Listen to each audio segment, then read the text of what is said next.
Hello everyone, this is the presentation of Helga Eldon about angles and standard position in coterminal angles. Coterminal angles are angles that share a common terminal side are in a standard position. Note, generally for all non-zero angle, plus and 360 is the coterminal angle with any angle number, and the coterminal angle for a positive angle can be determined using the formula angle plus 360. Example 1.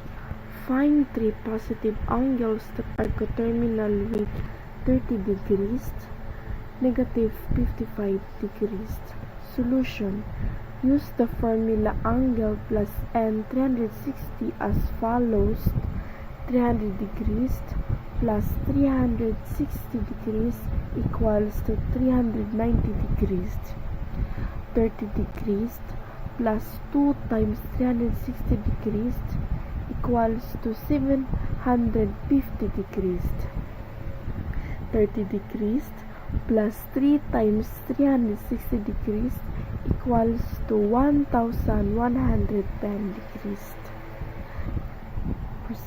Next, negative 55 degrees plus 360 degrees equals to 305 degrees. Negative 55 degrees plus 2 times 360 degrees equals to 665 degrees. Negative 55 degrees plus 3 times 360 degrees equals to 1025 degrees. Note, there are an infinite number of angles coterminal with 30 degrees. Example 2. Determine the measure of angles that are coterminal with a given angle in the stated domain. A. O equals 75 degrees for negative 500 degrees less than or equal to 0, less than or equal to 500 degrees. B. A equals to negative 105 degrees for negative 600 degrees less than or equal to 0, less than or equal to 600 degrees. Solution. A. For O between 500 degrees and O degrees, the coterminal angles are 75 degrees and 75 degrees plus 360 degrees equals to 435 degrees.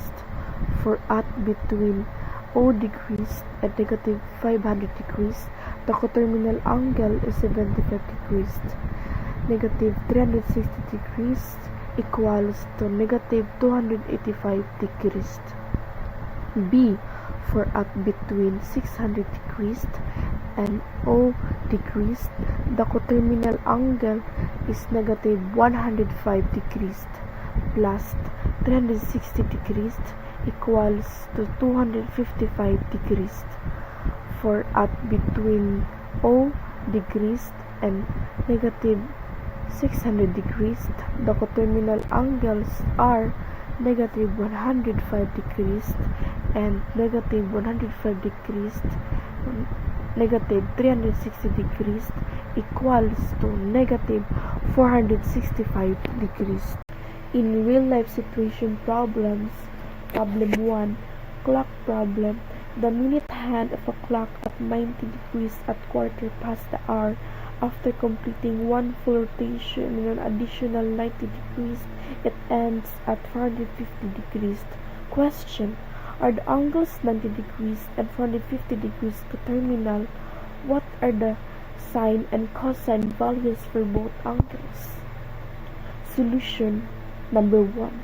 To check if the angles are coterminal, subtract 360 degrees from 450 degrees. 450 degrees negative 360 degrees equals to 90 degrees. Since the result is 90 degrees, the two angles are coterminal. Number 2. On the unit circle, the terminal side for 90 degrees points straight up. Cost 90 degrees equals to 0. Sin 90 degrees equals to 1. Therefore, cos 450 degrees equals to 0. Sin 450 degrees equals to 1. Conclusion: an angles 90 degrees and 450 degrees are coterminal and their sine and cosine values are identical.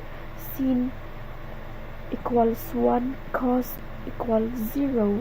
Problem 2. Skateboard spin. A skateboarder spins backward on negative 270 degrees. Another skateboarder spins forward 90 degrees. Question: are negative 270 degrees and 90 degrees coterminal? What are the sine and cosine values for both angles? Number 1. To check if the angles are coterminal, add 360 degrees to negative 270 degrees.